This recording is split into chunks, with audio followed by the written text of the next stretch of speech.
Today we are commemorating one of the greatest chess players the chess community has ever seen.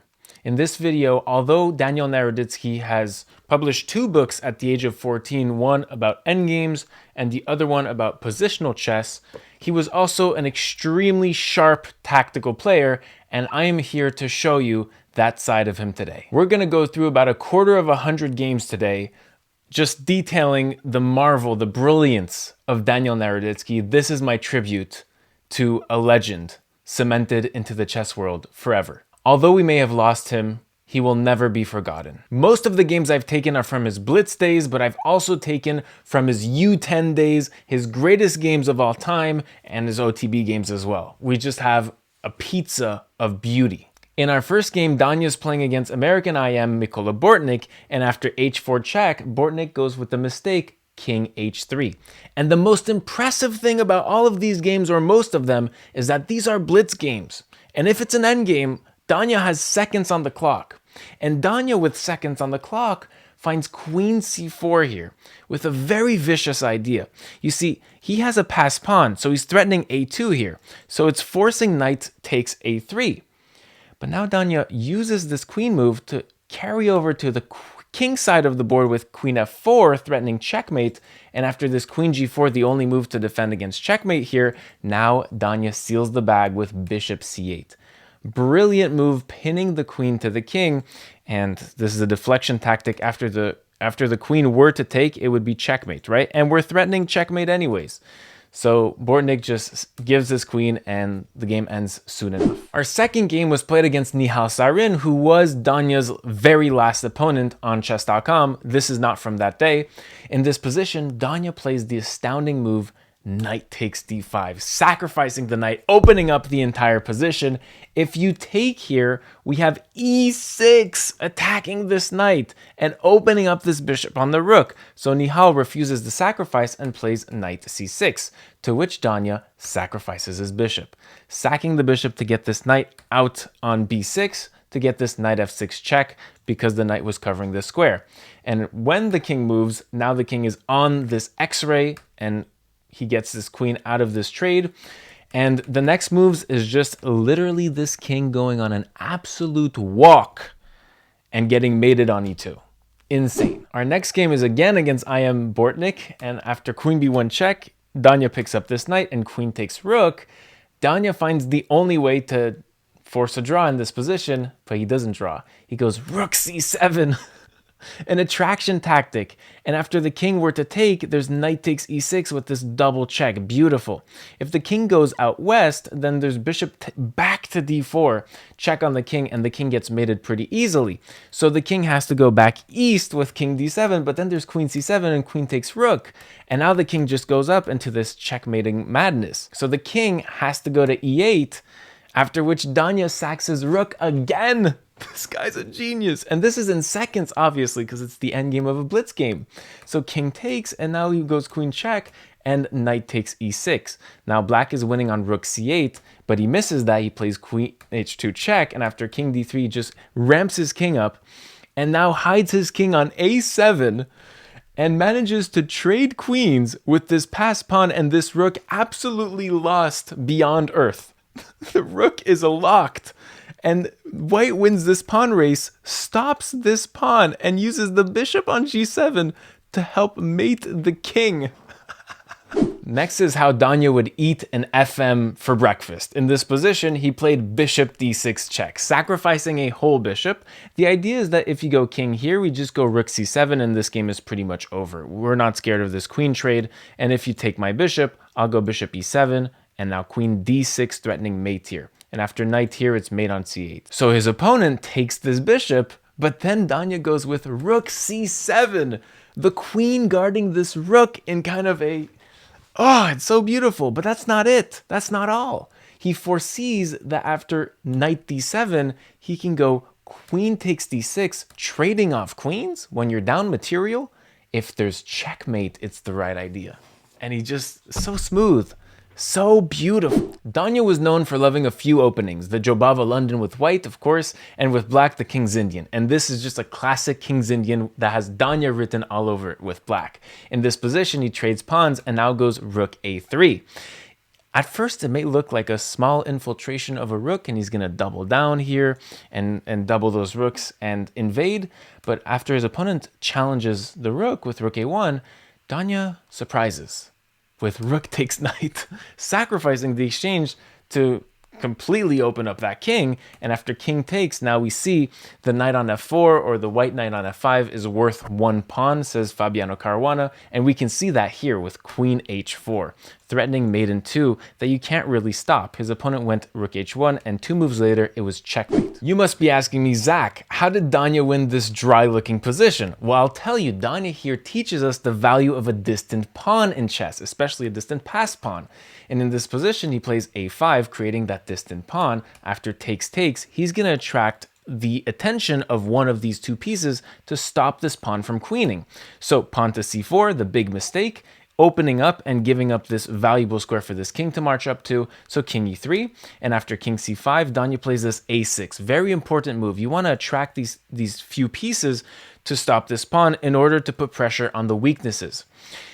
So king b6, king attacking this pawn now, and now bishop c6. And now Danya goes for bishop g2. So he's going to win this pawn and trade it off for this one in a favorable king endgame. So after king takes, we trade those bishops, and now the king has to defend this pawn on c4. But after king d4 and basically just waiting, he's going to win this pawn as black runs out of tempi here. After f5, king d4, and I'm going to win this pawn on the next move, unless you want to give me a further pawn. And this just goes to show his beautiful technique here, and then the value of the distant pawn once again. He has another distant pawn, king c7, and you see how this pawn attracts this king to have to defend, and now Danya goes to the other side of the board. I am Jeremy Silman calls this the fox and the chicken coop. I don't know why. I guess, yes, the fox is attracted to the chicken, and then you go eat all the other chickens or something like this. So now he just gobbles up all the pawns, and he's of course winning. That's Danya. Danya had a few idols, and I've been reading his book in the past 2 days, especially this one. I've been loving it. And he discusses his idols being Tigran Petrosyan and Anatoly Karpov, who were, to be fair, for the positional book, they were positional masters of the game, the greatest of all time. And he praises them a lot.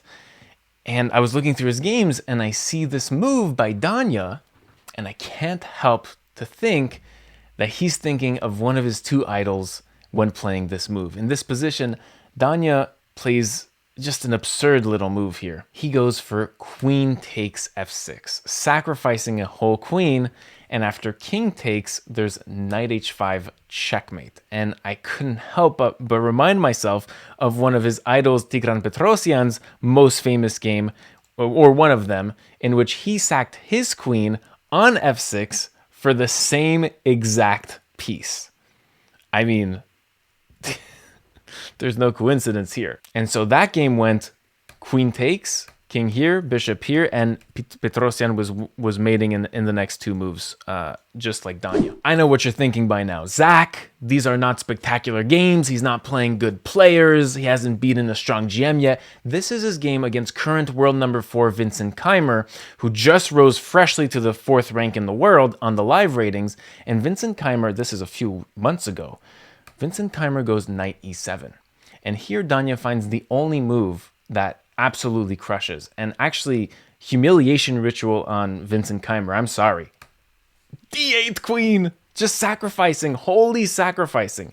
And the idea is after bishop takes, okay, if you go rook takes, I can just trade here. And then go queen d6, and I'll win this one.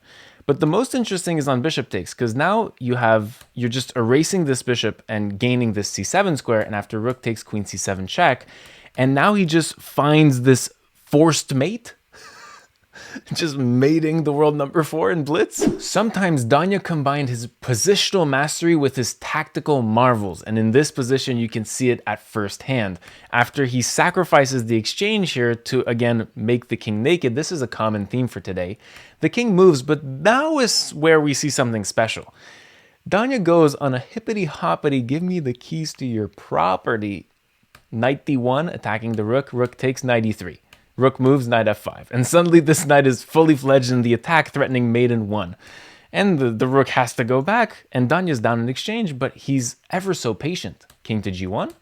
Black has no moves. Danya goes for rook f1. He just wants to rook lift like this and checkmate, and he does exactly that. Queen check, king g8, rook f4 for g4, and after check, king here, cherry on top of that icing, rook h4.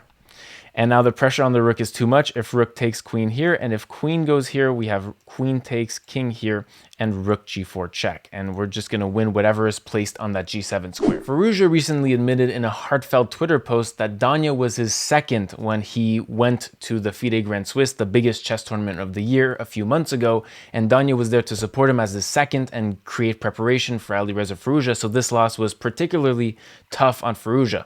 This is a game where Danya absolutely crushes Firouzja.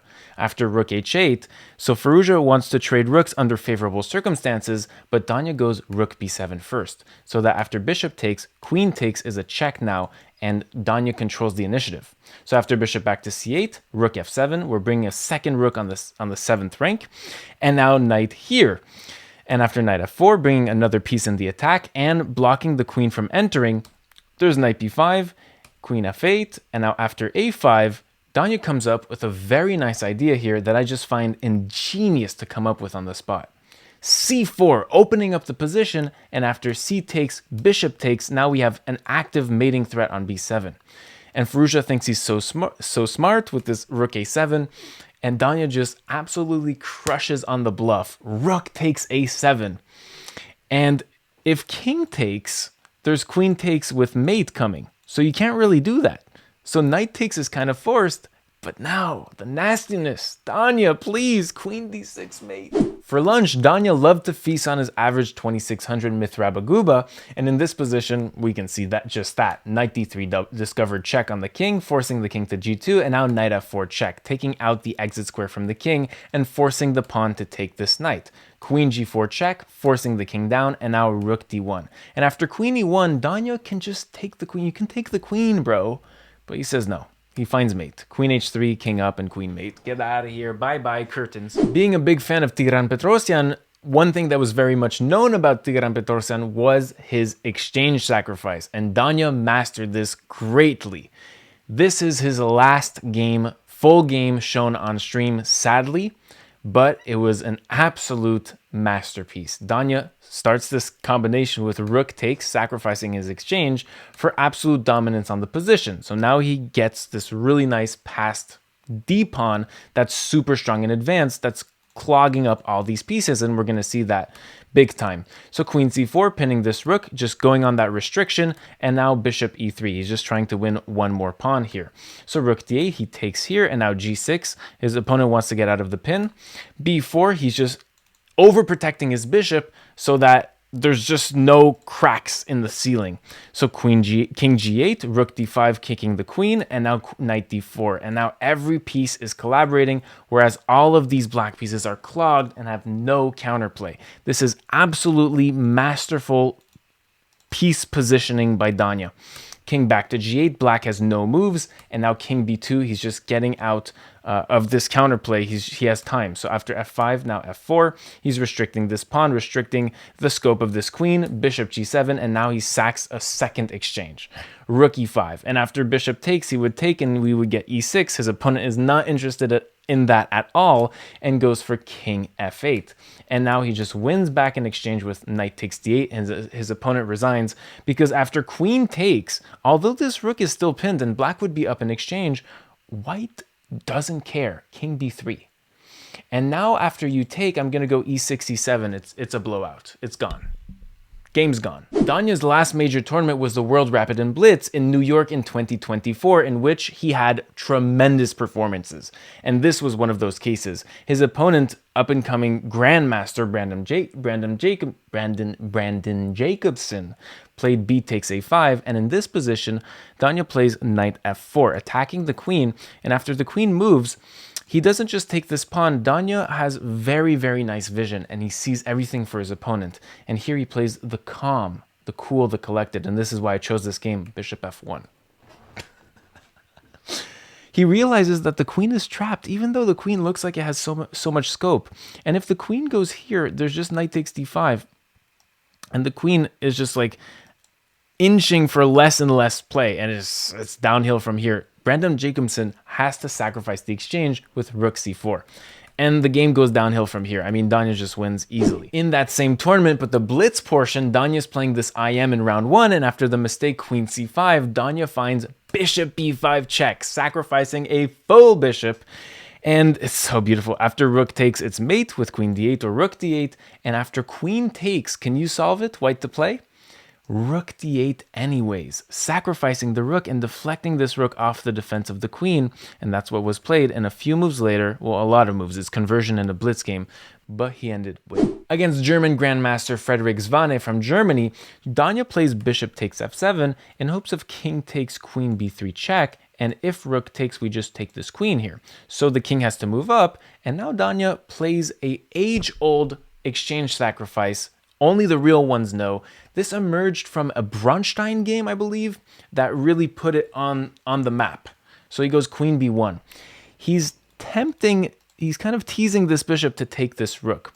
And you don't want to take that rook if you're the black pieces. Giving out your long diagonal fianchetto bishop, especially if your king is naked on those dark squares, is an extremely bad idea. But Zwane takes anyways. Queen takes a1.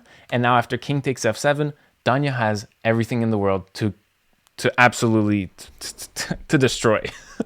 Knight e5 check, king g8, and now knight g4. He's threatening mate in 1. So h5 to create an exit square, and now knight ef6 check. There's no moves here. If the king goes here, knight takes h5, and then we're going to mate here. So he sacrifices his rook, knight takes, and after king f7, black is still up a full piece here. But the king is worth minus infinity if it's naked like that. So f takes g6, opening up the king further, and now knight e8. Just like such beautiful chess geometry here, setting up the queen for queen g7 check.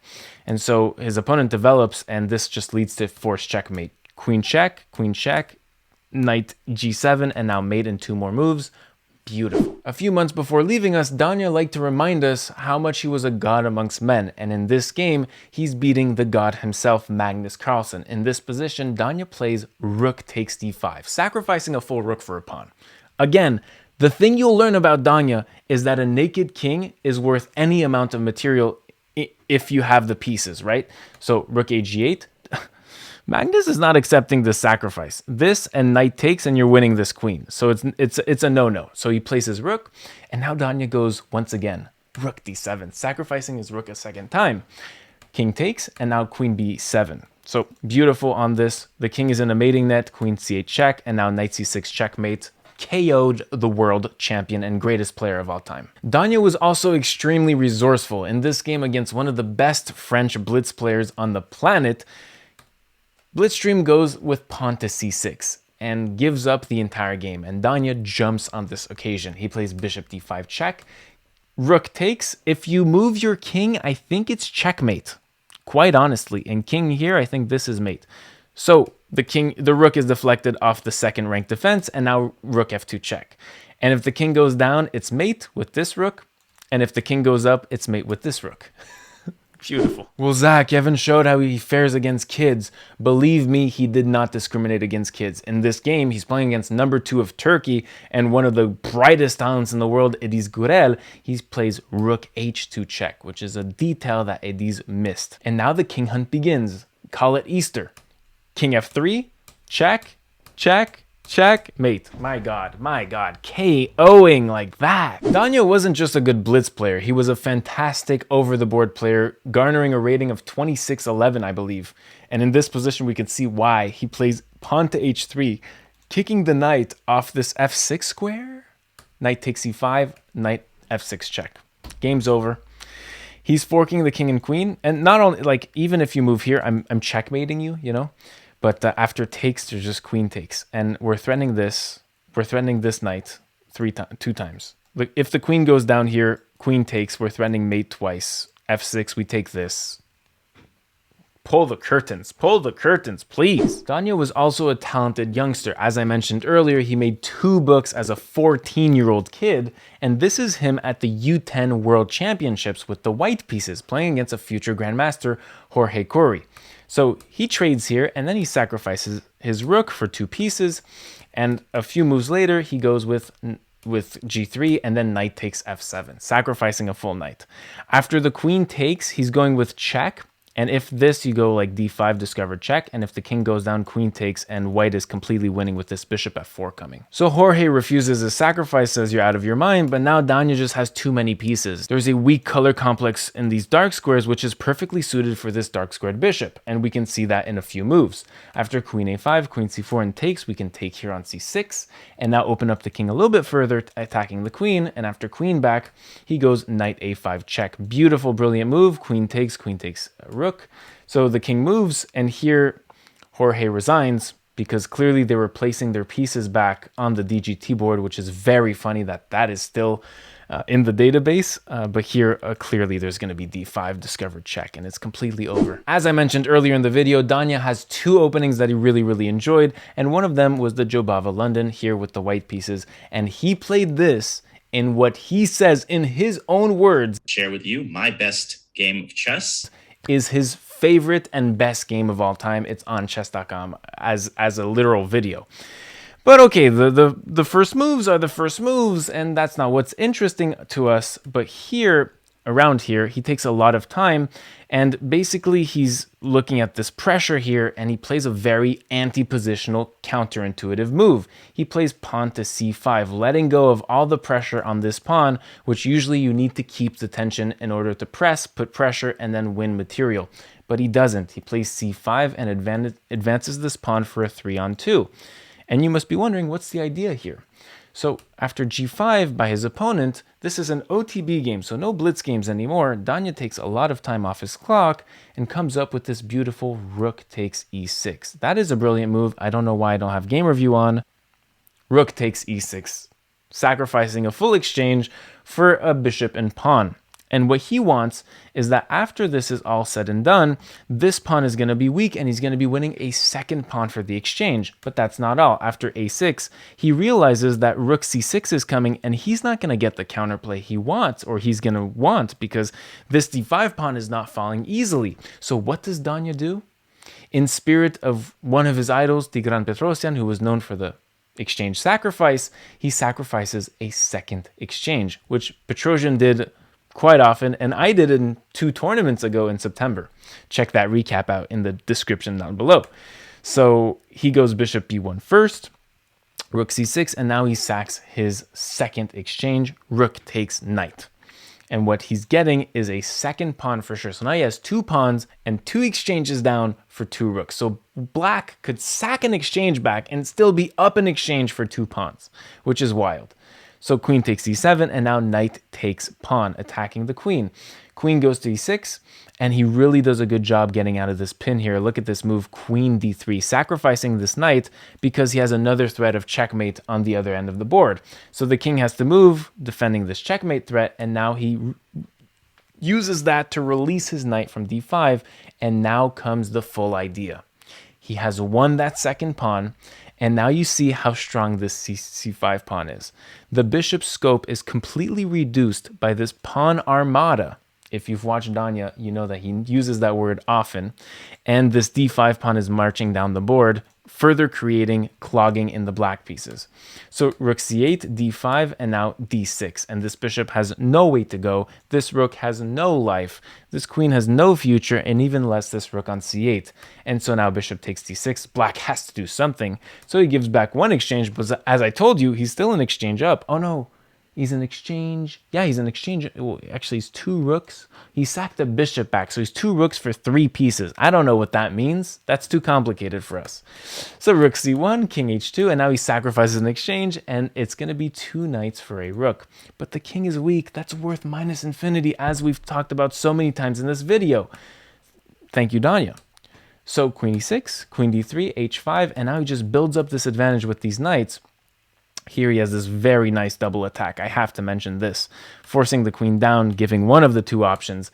And here, after queen e7, black has had enough. Eventually, it's going to be completely over. Actually, I think after this rook moves, there's going to be some knight f7, and it's completely over. In this position, Danya plays knight takes c3, sacrificing a full knight against Grandmaster Min. And after b takes c3, his idea is to play queen a4. The geometry, the absolute geometry, Danya, you filthy, filthy person. Queen a4, sacrificing a queen. The idea is down. Queen takes its checkmate with 2 pieces remaining on that chessboard. So queen c1, and Danya, being Danya, geometry, yada yada yada, queen d1, Danya, Danya, Danya. And mate threat is initiated once more. So his opponent goes a3. The king's got to breathe somewhere, you know? So bishop takes, king up, and now queen b3, checkmate. Wow. Playing against the number 1 player, Danya plays rook takes f5, sacking a full rook, and after takes bishop d6, check. If the king goes here, we just take this rook, right? So the knight has to block. And now Danya finds mate n6 because he's absolutely a monster.